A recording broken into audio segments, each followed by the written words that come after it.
olahraga. Kembali lagi di AHM Channel. Sebelum melanjutkan menonton video ini, mohon dibantu subscribe, like, komen, dan share-nya untuk mendapatkan video-video terbaru selanjutnya.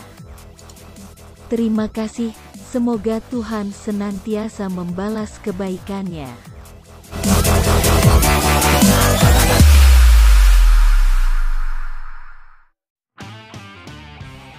Tim pasukan Ramang masih dipusingkan dengan belum adanya sosok bek jangkung yang mampu dimaksimalkan jika Yuran Fernandes harus absen di tengah kompetisi. Beberapa stopper PSM Makassar disebut memiliki kemampuan di atas rata-rata seperti Syafruddin Tahar, Agung Manan, Erwin Gutawa, ditambah lagi satu pemain akademi Ibnul Mubarak. Keempat pemain tersebut merupakan bek yang karakternya berbeda dengan Yuran Fernandes. Mereka terkadang kesulitan dalam mengantisipasi serangan melalui bola-bola udara.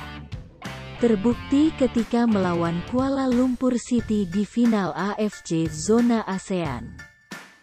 5 gol bersarang di gawang PSM Makassar, semuanya bermula dari umpan-umpan panjang lawan yang mengandalkan keunggulan duel bola atas. Saat itu duet Erwin Gutawa dan Syafruddin Tahar tak berdaya. Alhasil pasukan Ramang takluk dari tuan rumah dengan skor telak 5-2. Di tengah kekhawatiran manajemen, muncul nama pemain yang disebut ada kemiripan dengan Yuran Fernandes dalam bertahan. Dia adalah ex-pemain binaan PSM Makassar, Rahmat Latif. Meski usianya tidak muda lagi, namun sampai saat ini Rahmat selalu menjadi pilihan utama, bahkan menyandang kapten tim Persi Pati di kompetisi Liga 2. Diketahui Rahmat merupakan pemain yang memulai karir sepak bola profesionalnya bersama PSM Makassar pada 2007 lalu. CEO PSM Makassar, Sadikin Aksa, tak menafikan adanya sejumlah pemain yang disodorkan pelatih, termasuk Rahmat Latif.